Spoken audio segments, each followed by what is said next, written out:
презентацию включить. Если какие-то будут сидеть, сейчас сворачиваю. Пошло, да?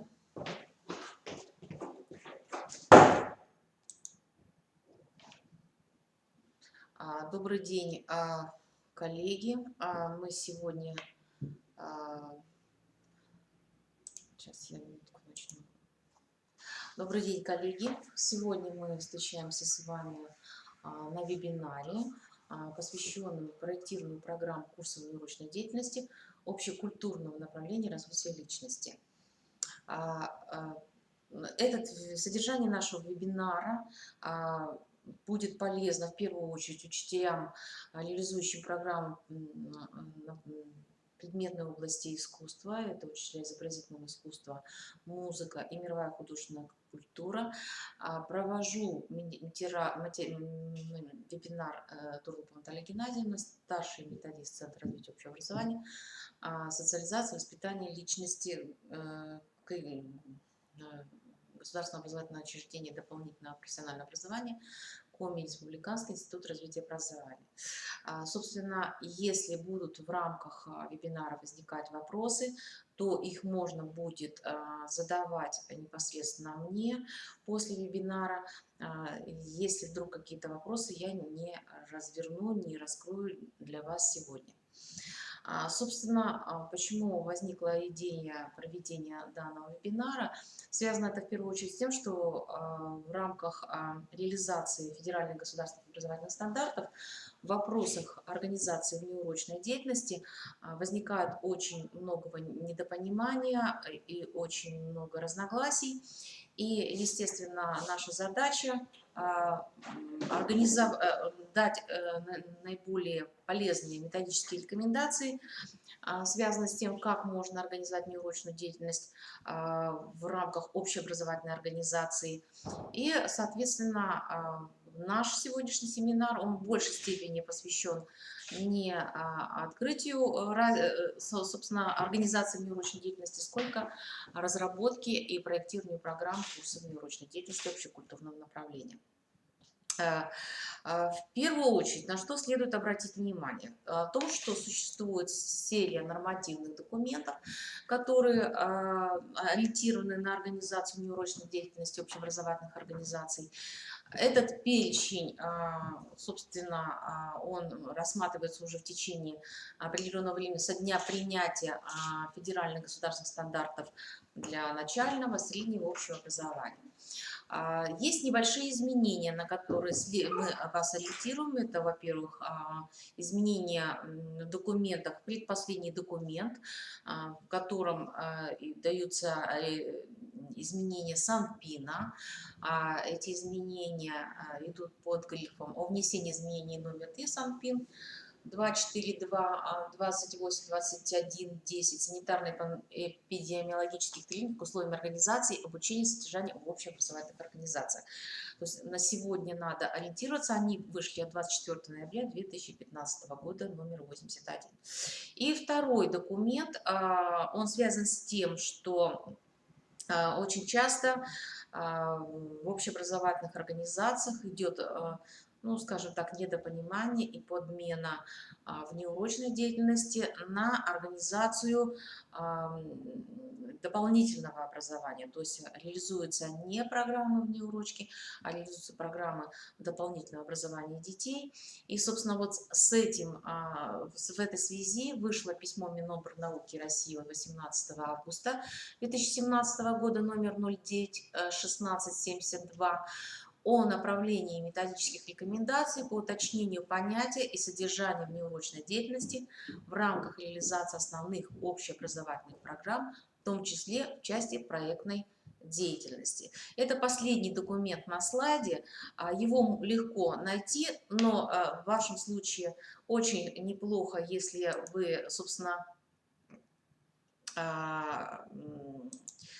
увидите, собственно, на что я обращаю внимание, то есть что это за документ. Документ, вот здесь представлен приложение к этому документу, в котором, в общем-то, даются сравнения внеурочной деятельности и дополнительного образования детей и взрослых. в определении понятий, в правовой основе есть разница, в содержании образовательной деятельности есть разница, оно разводится. Вот сейчас здесь хорошо выделено у меня то, что относится к дополнительному образованию на желтом поле, то, что относится к внеурочке на белом поле.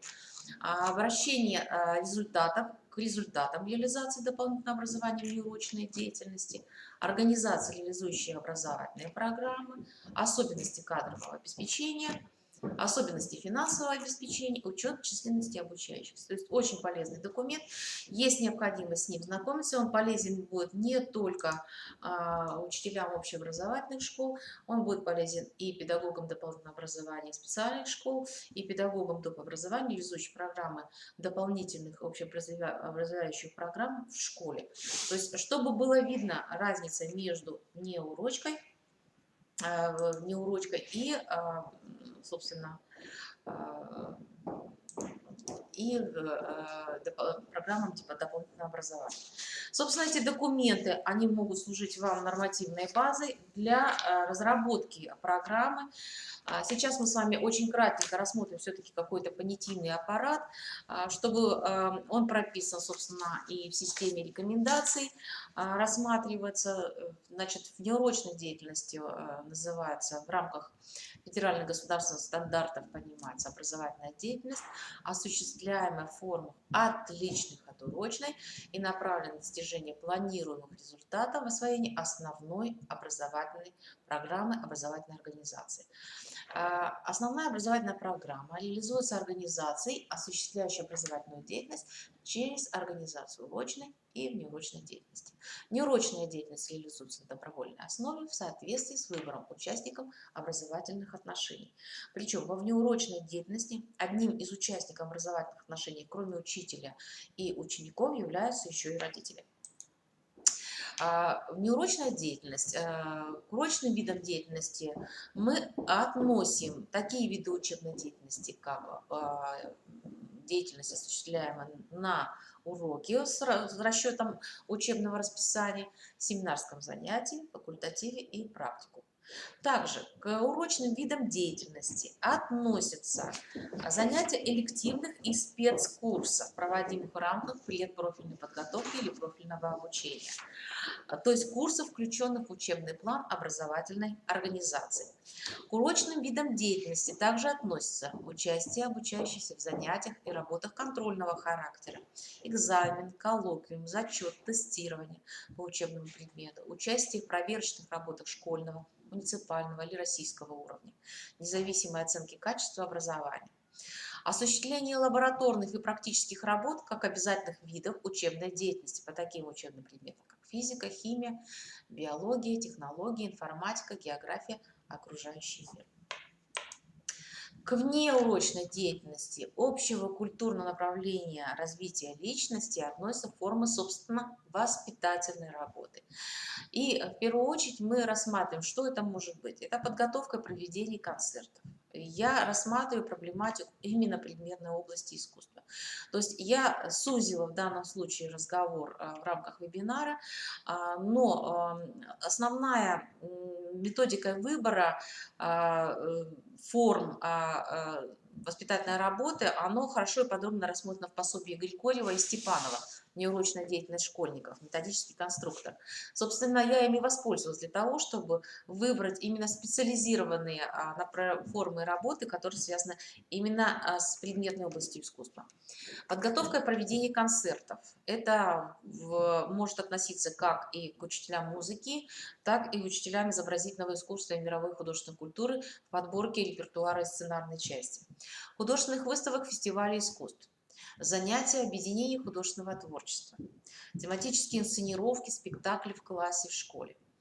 Инициативное участие школьников в социальном или культурном мероприятии, коллективные творческие дела, социально-образовательные проекты художественной направленности. Примерно, что это может быть? Благотворительные концерты, гастроли школьной самодеятельности, художественные акции, художественные выставки, выездные художественные выставки.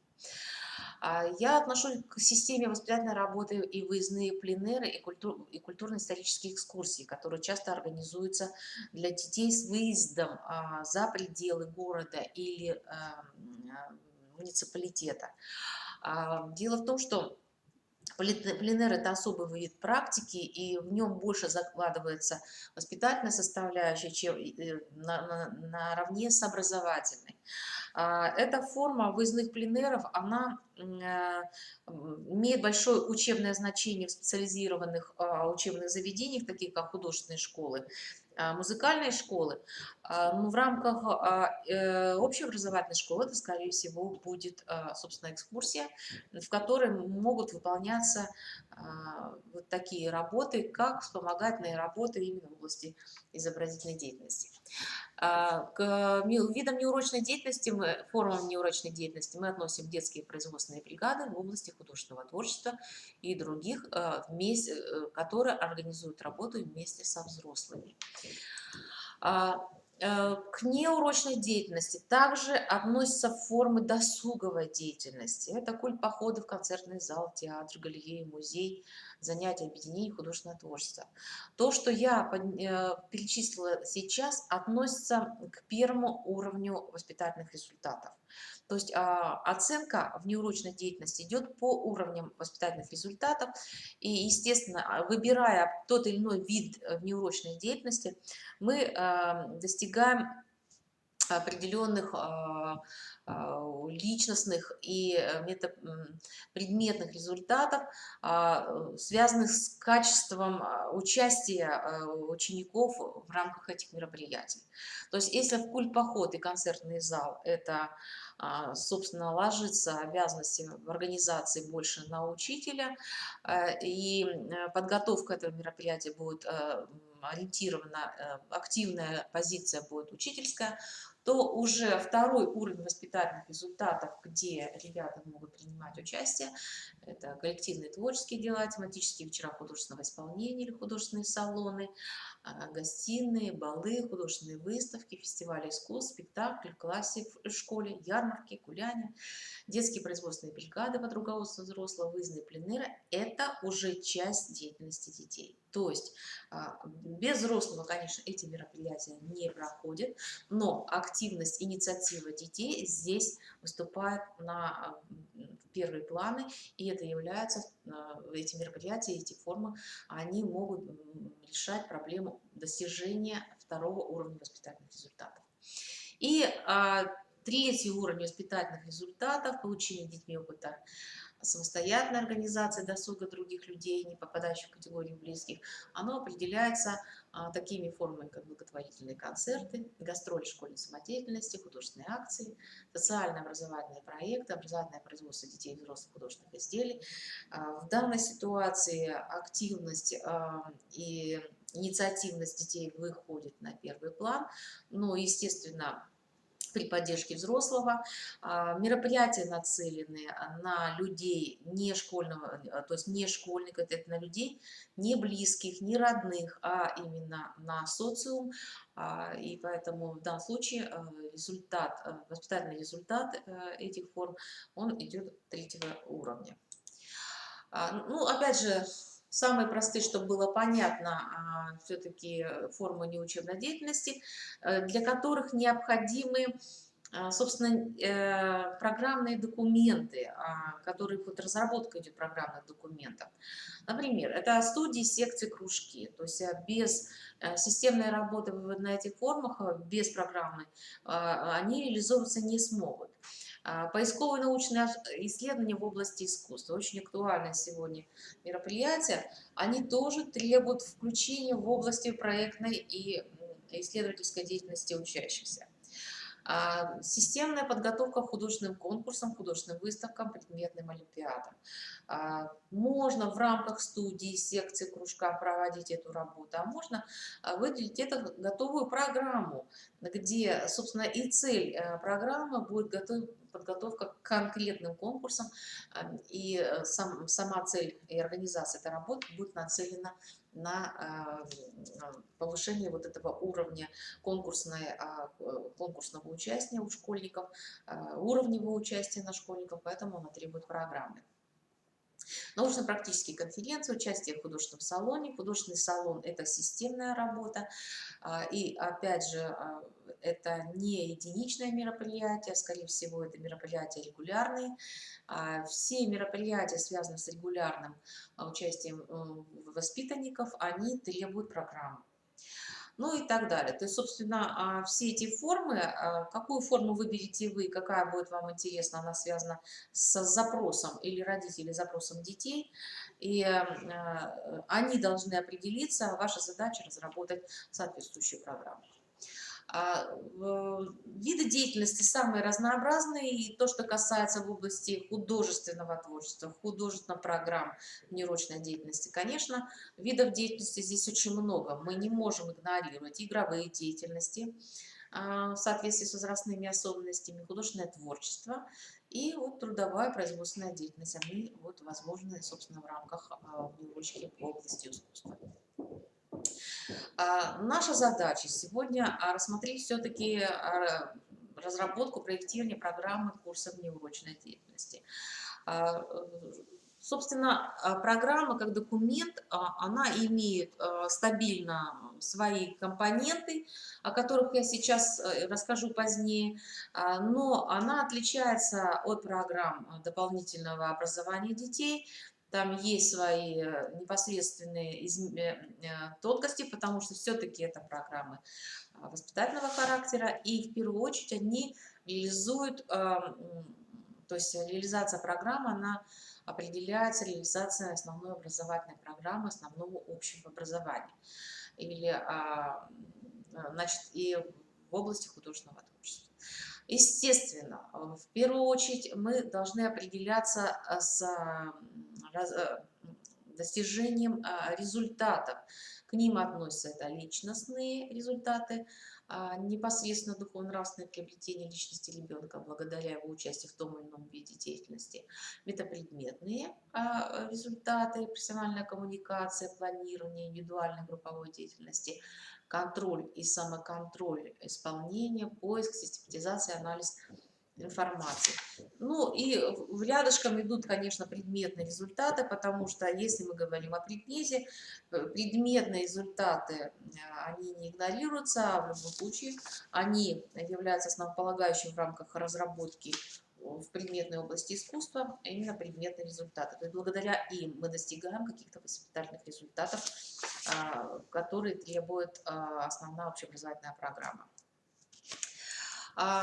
Ну, в программы наши относятся к общекультурной деятельности, хотя могут реализовываться в направлении личности духовно-нравственное. Я не останавливаюсь, потому что это можно будет посмотреть и почитать, еще раз вернуться, собственно, к этой презентации, посмотреть внимательно, какие личностные результаты достигаются в рамках духовно-нравственного направления. Но я скажу так, что в области искусства духовно-нравственное направление, оно тоже является основополагающим, потому что обращение к источникам культуры и искусства несет большую духовную и нравственную составляющую.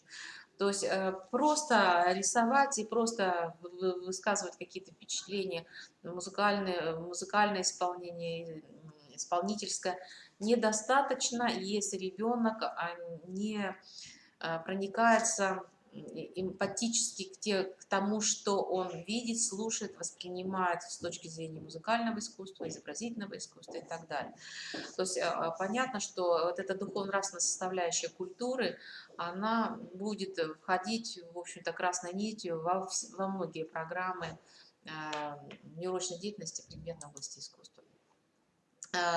Социальные, ну вот социальные все равно мы не можем тоже их проигнорировать, потому что коммуникативная компетентность, она и работает в любой области, и есть такие формы неурочной деятельности, где без организации соответствующей коммуникации между школьниками, преподавателями и профессионалами невозможна реализация каких-то результатов, поэтому и управление этими процессами могут проводить дети. Ну, я бы назвала одной из форм, это, допустим, тематический журнал в области искусства. типа, где сама работа редколлегии будет формировать и лидерские какие-то компоненты, и компоненты общения, и поиск общения со взрослыми и так далее и тому подобное.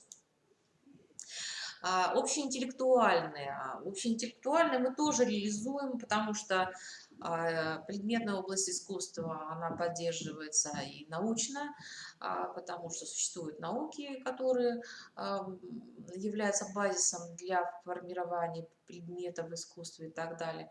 Понятно, что как бы эта научная составляющая тоже имеет место быть. И, наверное, к ней чаще всего обращаются учителя мировой художественной культуры, потому что культурологическая составляющая, она имеет интеллектуальные основы. Ну, а наша вот полностью общекультурная, мы рассматриваем это развитие эстетического сознания через освоение художественного наследия народа в России и мира, творческая деятельность эстетического характера. Ну, это вот такое узкое направление общекультурное, которое касается именно нас, именно нашей деятельности. Формы организации неурочной деятельности как в целом и образовательного процесса в рамках реализации основной образовательной программы общего образования определяет самостоятельно, то есть образовательная организация определяет самостоятельно, учитывая запросы участников образовательного процесса, родителей и законных представителей учащихся, а также, собственно, возможности кадрово-методического характера, материально-технические возможности школы, организационные и другие возможности. То есть одного желания мало, необходимо учесть и возможности школы, наличие специалиста, наличие как бы специалиста не только в школе, но и, допустим, в самом городе, в муниципалитете. Поэтому в данном случае все эти возможности надо проанализировать, прежде чем начинать разрабатывать какую-то программу, которую будет реализовывать в рамках неурочной деятельности. Итак, собственно, сама программа курсов неурочной деятельности. Программа курсов неурочной деятельности наравне с иными программами, входящими в содержательный раздел, является частной по отношению к основной образовательной программе и отличается предназначением и местом осуществления образовательной деятельности, конкретизируя общие цели с учетом специфики реализуемого содержания. Участие во внеурочной деятельности является для обучающихся обязательным. В ЭГОС определено максимально допустимое количество часов неурочной деятельности в зависимости от уровня общего образования. Я не буду здесь останавливаться, поэтому с этими цифрами вы знакомы. Они относятся к системе распределения часов по внеурочной деятельности. Я думаю, что это в компетентности школы, и школа решает, какое количество часов она выделяет на реализацию внеурочной деятельности. Рабочие программы внеурочной деятельности могут быть построены по модульному принципу и реализовываться с применением сетевой формы электронного обучения, а также с использованием дистанционных образовательных технологий. Это определено, в общем-то, законом об образовании, что сегодня программы могут реализоваться абсолютно разными формами. Актуально становятся и сетевые формы, и электронное обучение, и дистанционное обучение. То есть, естественно, сам педагог, он должен быть компетентен в рамках организации этих форм, да, прежде чем он будет, собственно, их брать себе на вооружение. Программа курсов неурочной деятельности является нормативным документом, и она определяется функционалом следующим, содержащим максимально полную информацию о предлагаемом обучающимся содержании образования, образовательная цель и задачи, а также фиксируемые, диагностируемые и оцениваемые образовательные результаты, учитывающим необходимость развития обучающих компетентностей в области использования информационно-коммуникационных технологий, построен на принципах конкретности, точности, логичности, реальности, использующим официально-деловой стиль изложения, что предполагает использование современной педагогической терминологии. И самое последнее, имеющий оптимальный объем, не перегруженный излишней информацией. Пожалуйста, не путайте. Программа есть программа.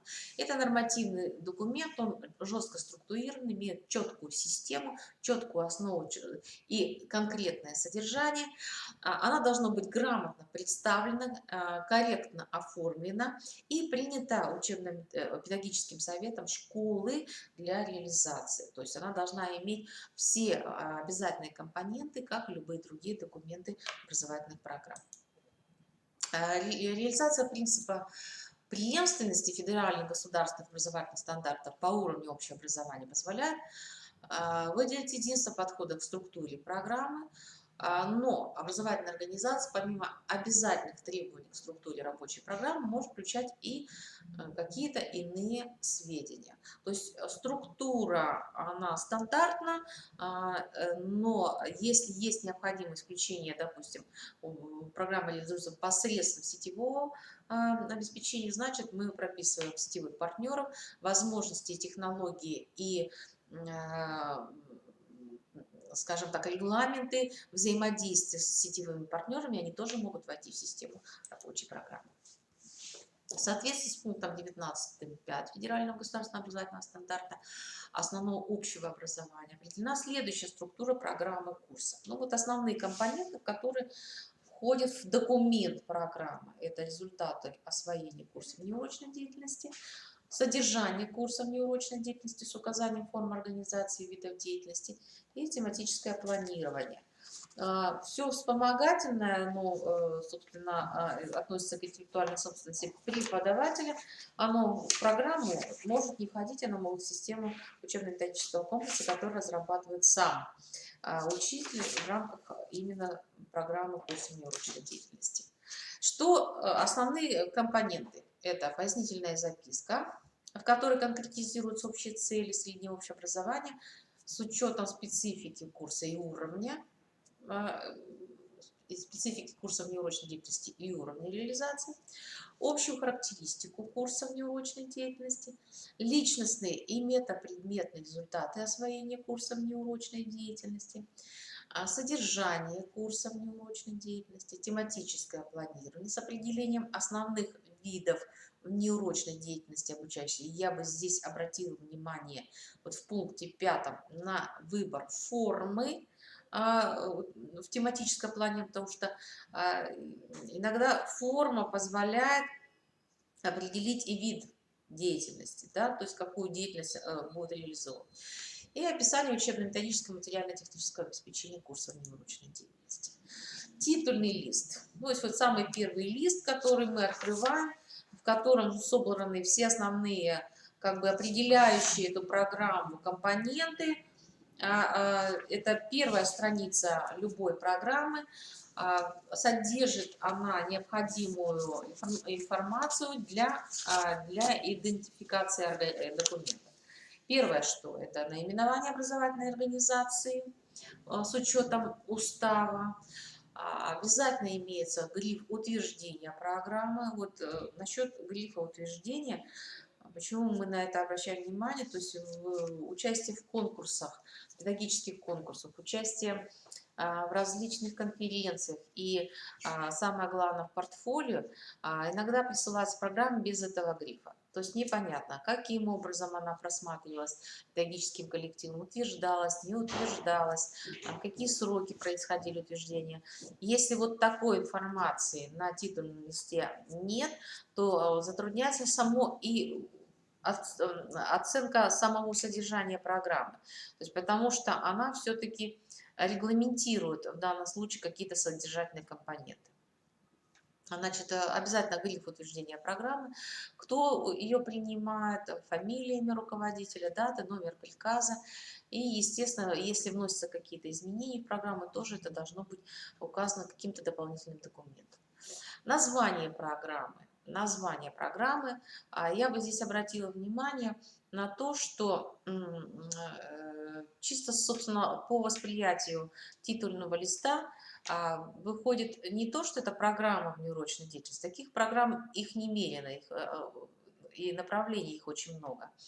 А вот само название, может быть, образ, содержание, которое вписывается в название, оно должно идти вперед, как яркое выделение. То есть нужно подумать о том, как ваша программа будет называться, какой она будет иметь такой педагогический образовательный образ.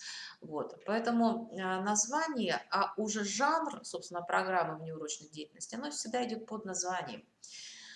Обязательно указывается адресат программы, то есть это группа и возраст обучающихся детей. Там, опять же, почему обращаю внимание на адресат программы?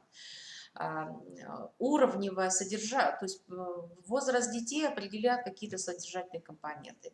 И нельзя одинаково использовать программу внеурочной деятельности для начальной школы, средней школы и основной школы. Поэтому надо иметь в виду о том, что от возраста учащихся, возможно, будут меняться и формы, и деятельность детей, которую вы будете прописывать, собственно, в программе.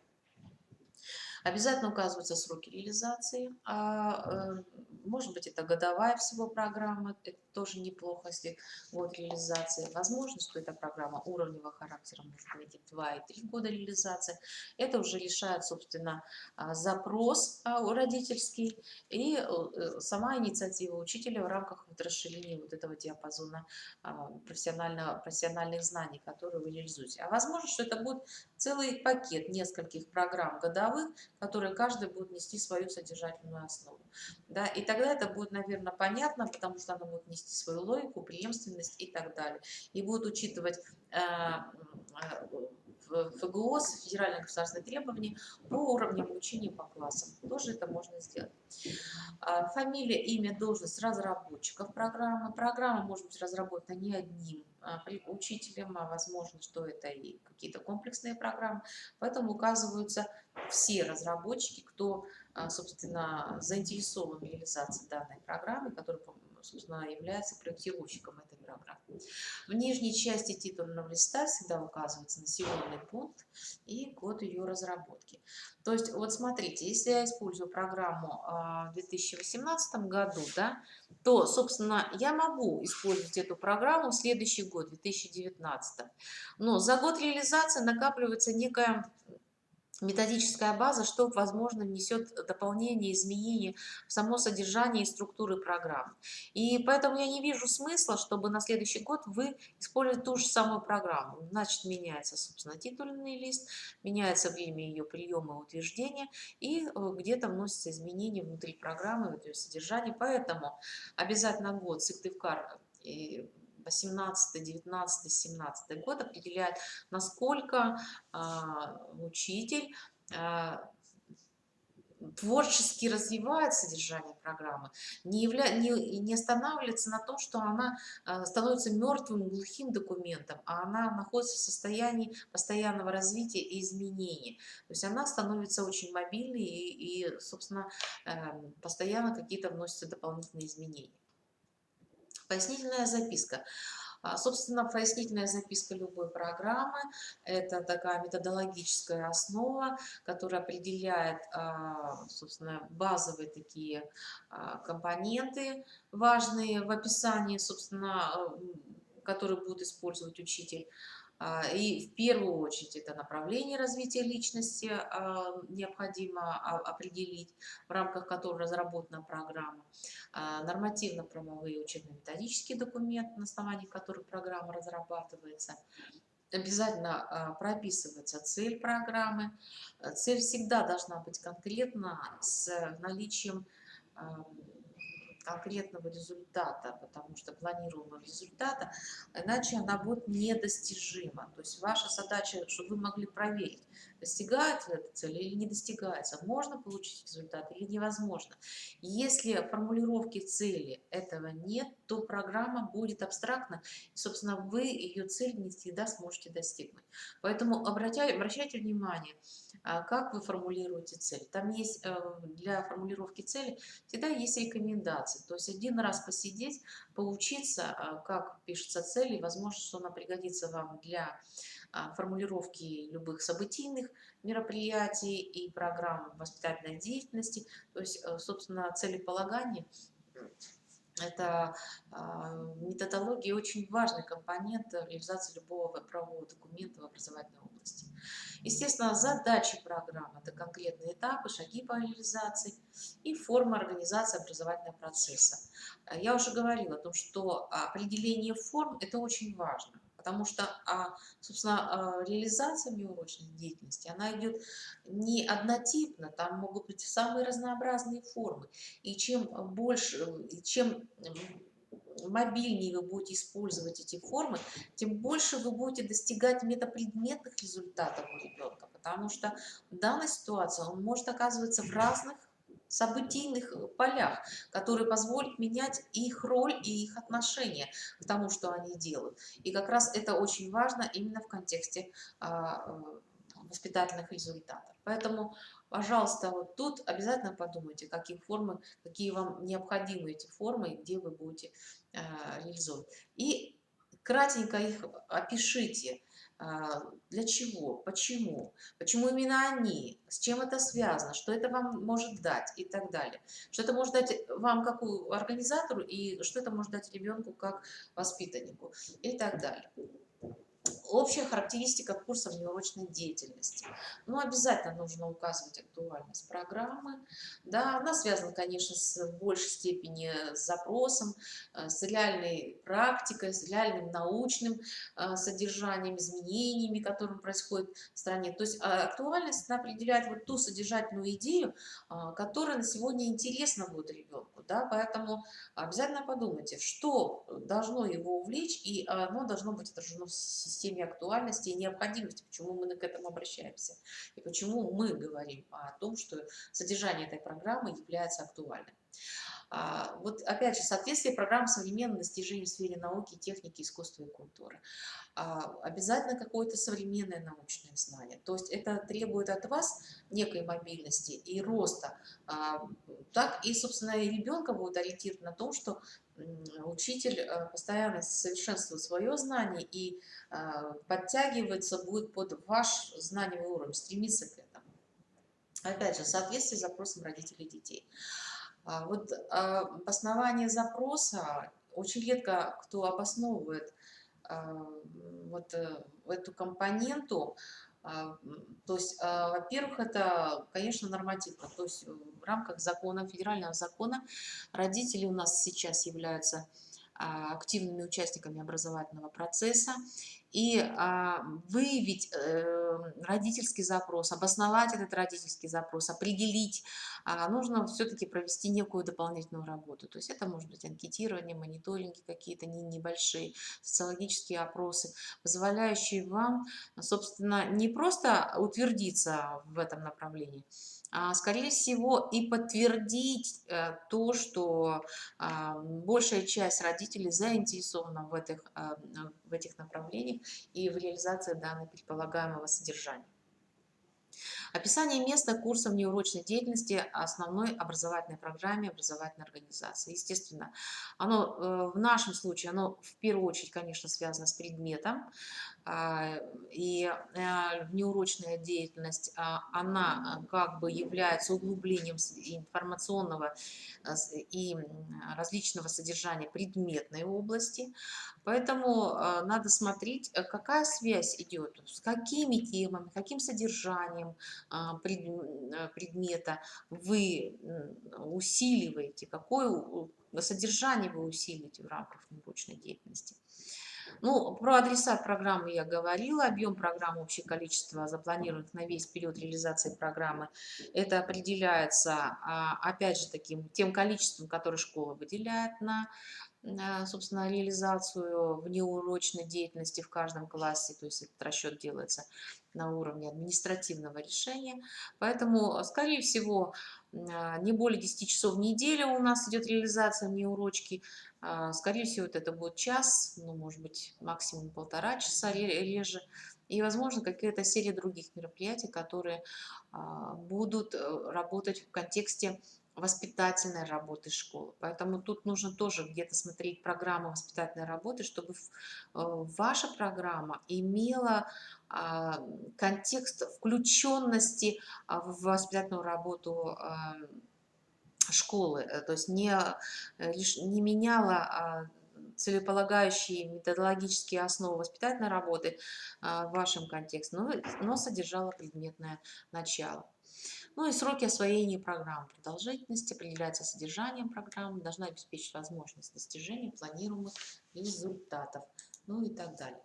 Ну, мы с Татьяной Сергеевной Кальницкой, так как она реализует, собственно, тоже вот это содержание программы, и я воспользовалась ее презентацией по поводу разработки структуры. И она обращает тоже внимание на формулировки целей, и я обращаю. Я много говорить не буду, здесь предложенные варианты значит, формулировок, существительных для формулировки целей, такие как создание, развитие, обеспечение, приобщение, примеры формулировок. Но я думаю, что есть смысл ознакомиться с материалами Макса Поташника и Лазарева в книге «Рекомендации по формулированию образовательной цели». То есть это материал, то есть эти определения, которые позволяют вот именно утвердиться в четкости постановки образовательной цели. То есть, опять же, это компонент нашего с вами учительского роста, умение формулировать цель. И она тяжелее всего дается и тяжелее всего формулируется. Она должна быть, вот я говорю, простой, четкой, ясной и проводимой к результату. В книге рекомендации, как формулировать образовательную цель, это дается достаточно доступно, и я рекомендую эту книгу посмотреть. Ну и еще один совет, который я здесь вам написала, это очень важный совет. Это ставить цель, заглядывая за проблемы. То есть если вы проводили систему социологического исследования, анкетирования и так далее, то у вас выявляются некоторые проблемы, и вот эти проблемы, выявленные проблемы в рамках вспомогательной работы по проектированию программы неурочной деятельности, они у вас будут перед глазами, и эти проблемы будут вам четко позволят сформулировать ту цель, ради чего вы, собственно, этот курс, эту программу делаете. Ну, здесь даю вариант, вы можете им воспользоваться, можете не воспользоваться, но это достаточно сложно написано, потому что предметная область искусства, она очень широко представляется. Это и изобразительное искусство, это и дизайн, это и технология, может быть, в какой-то степени привлечена быть, это и мировая художественная культура, и здесь, возможно, какие-то элементы и предметной области из литературы могут быть взяты, поэтому смотрите сами, но не сделайте ее сложной, никогда не пишите сложных целей в программе. То есть программа должна быть реальная и имела конкретную цель и конкретный срок ее решения. Задачи. Ну вот хорошо здесь предложено Татьяной Сергеевной, что такое задачи, сколько задач может быть в программе. Самое главное, не перегружайте программу большим количеством задач. Они должны нам помогать подводить результат поставленной цели. Система формулировки задач обязательно в стилистически едином ключе должны быть сформулированы в единой глагольной форме.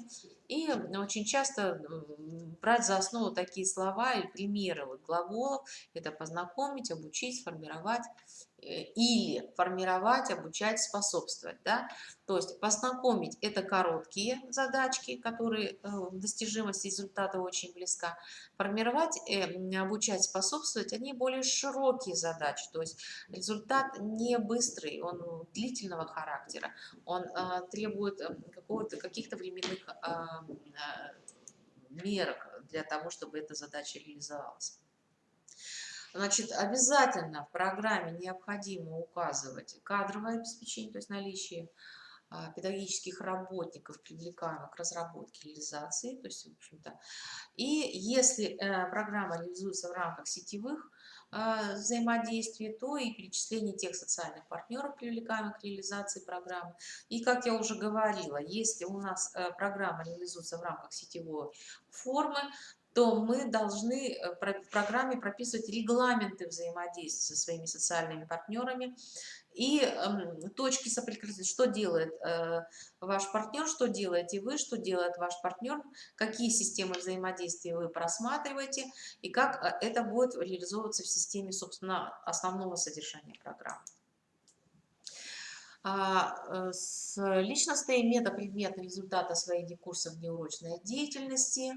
Обязательно необходимо на них обратить внимание, потому что вот как раз программа внеурочной деятельности отличается тем, что в ней прописаны и перечень личностных и метапредметных результатов. Потому что они направлены на реализацию основной общеобразовательной программы. Многие педагоги, разрабатывающие программы дополнительного образования, то есть дополнительные общеразвивающие программы, тоже пытаются внедрять вот эту форму включения личностных и метапредметных результатов. Это не совсем верно, потому что это дополнительные общеразвивающие программы, они всегда несут вспомогательный характер, и они не всегда, у них нет контекста реализации основной общеобразовательной программы. Поэтому нет необходимости их там прописывать. Хотя очень часто я вижу программы, где пытаются это прописывать. То есть там развивающие программы, там другой уровень роста, другие дополнительные программы. Поэтому обязательно внимательно вчитывайтесь в нормативные документы и не путайте, пожалуйста, программу неурочной деятельности с программами с дополнительной общеразвивающими программами. Это разные документы. И, естественно, подходы к проектированию должны быть различны. И сами документы могут выглядеть по-разному. В контексте описания личностных и метапредметных результатов это касаемо непосредственно программы неурочной деятельности. В целях определения результативности усвоения программы необходимо предусмотреть описание процедуры оценки достижения результата освоения программы курсов неурочной деятельности. А это мы говорили о уровнях в самом начале вебинара. Я говорила о 3 уровнях достижения результата: 1, 2, 3 уровень. То есть вы должны смотреть, ради чего, ради какого уровня результата ваша программа нацелена. И в соответствии с ними выстраивать, собственно, формы и все остальное, которые вы будете вписывать в контрольные и содержательные оценки.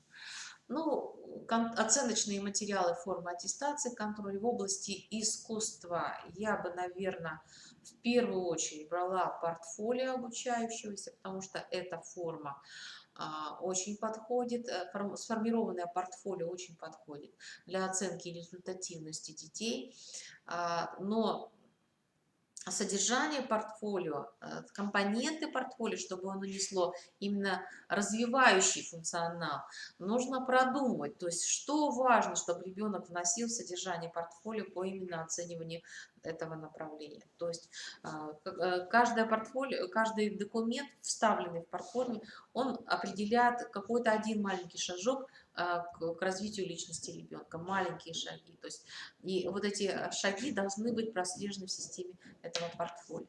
Еще очень важным компонентом это сама творческая работа, может быть оценкой достижения личностных результатов, участие в различных выставках, конкурсах, фестивалях, отчетных концертах и так далее и тому подобное. То есть эти формы, уровневые формы, то есть учрежденческого характера, муниципального характера, и республиканского уровня. Пожалуйста, определяйтесь, когда вы в портфолио делаете множественность участия в интернет-конкурсах, это не совсем лучший показатель. Лучше принять в очном конкурсе. Этот очный конкурс дает больше личностного роста, чем, собственно, формальное участие в интернет различных мероприятиях.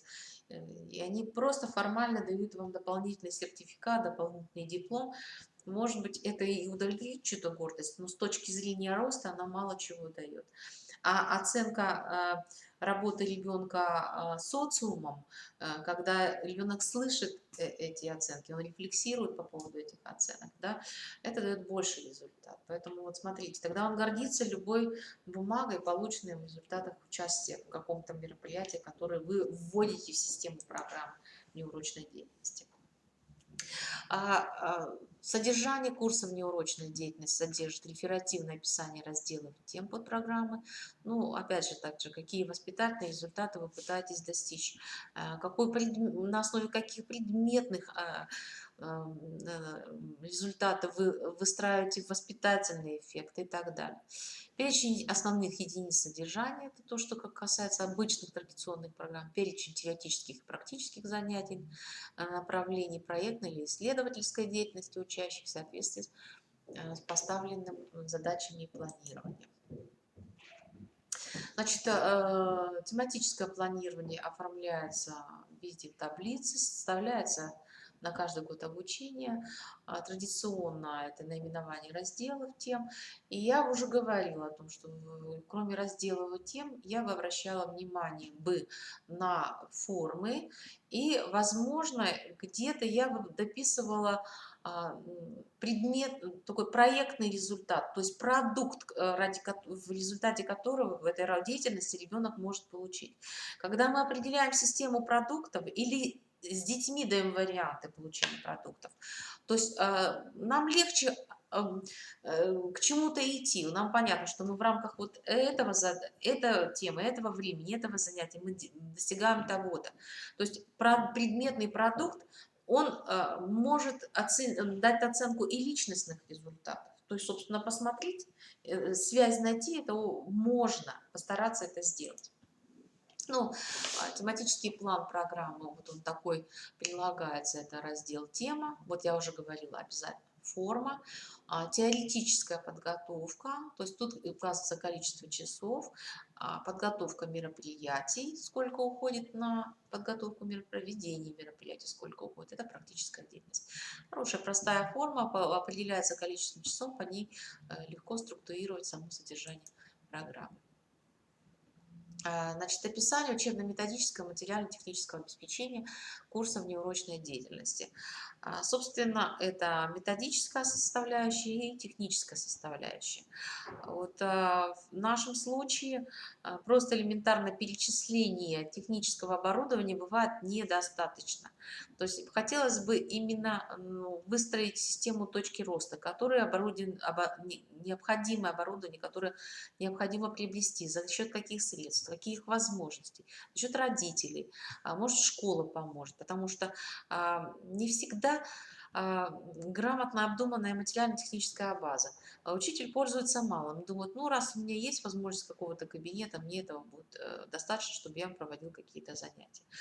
И них не всегда бывает вот именно на уровень качественного проведения занятий, их недостаточно хватает. Поэтому пишите с точки роста, это, что бы хотелось иметь, приобрести. Особенно обращать внимание на использование информационно-компьютерного оборудования, потому что сегодня просто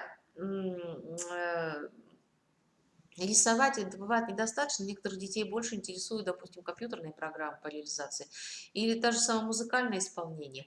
Не всегда наличие в школе музыкальных инструментов, а электронные инструменты можно приобрести и, собственно, исполнительскую часть выполнять на электронных инструментах.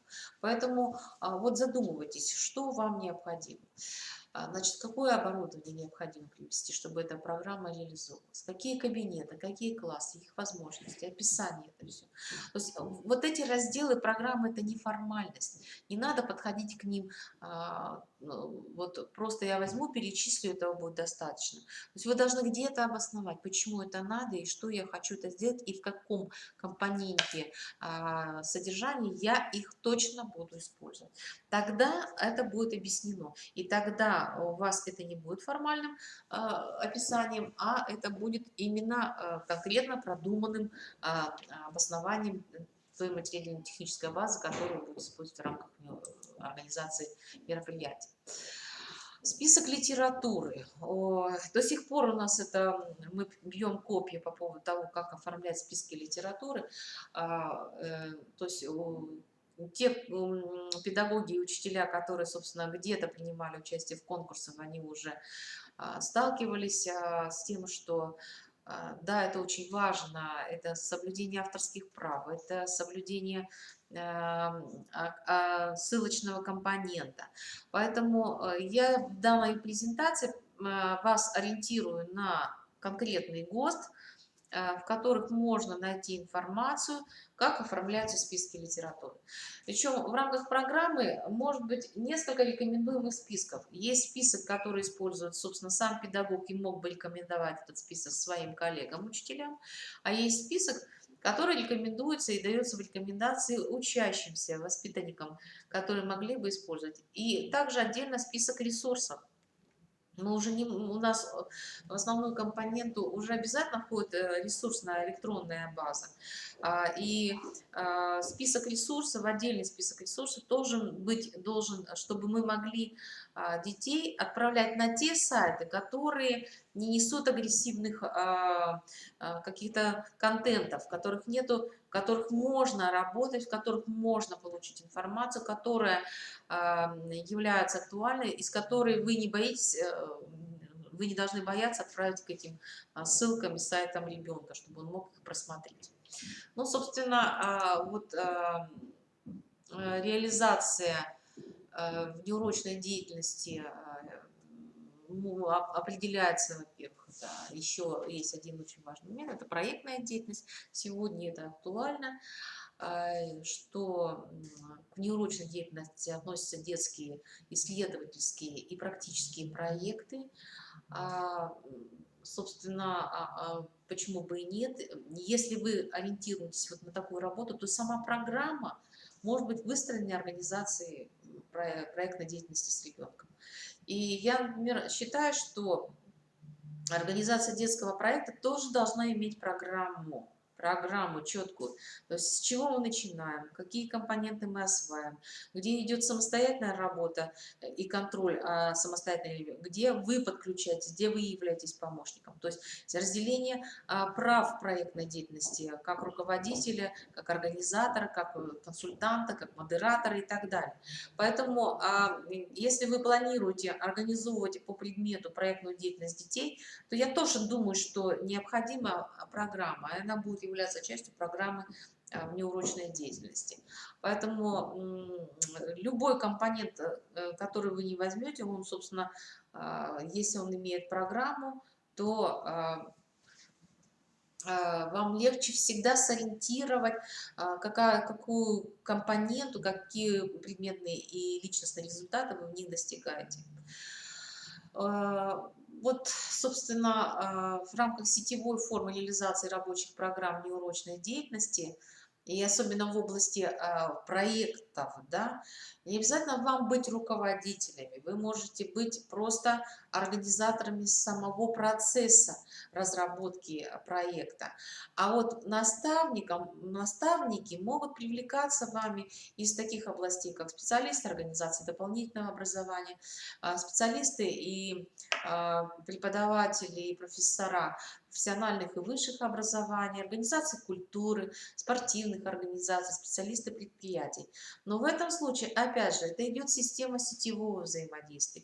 И, естественно, они просматриваются, продумываются регламенты взаимодействий, цели, задачи руководителя, что он может делать, какие он будет вам помогать компоненты реализовать в рамках этой программы.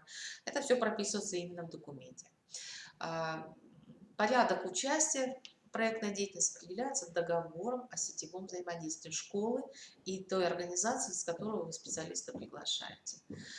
Очень кратенько, что такое проект, да, замыслено это сейчас слово проекта, собственно, больше это деятельность, то есть это такая четкая последовательная деятельность. Проект это предполагает учебную деятельность, которая имеют четкие регламентирующие этапы.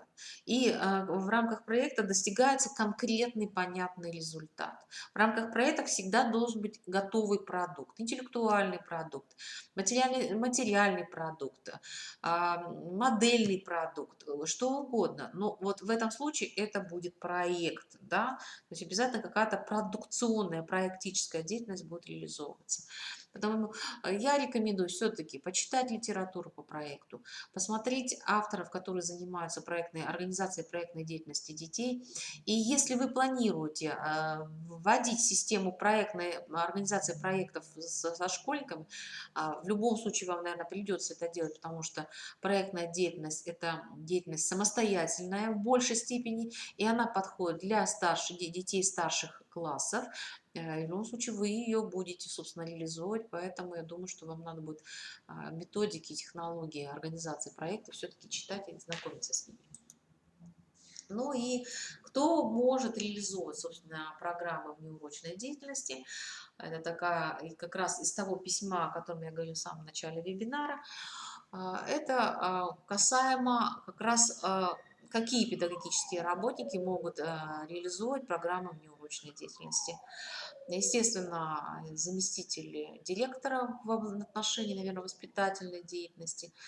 Внеурочную деятельность могут реализовать педагоги доп. Образования, но с учетом разработки программы внеурочной деятельности, не программы дополнительного образования, а именно программы внеурочной деятельности в данной ситуации.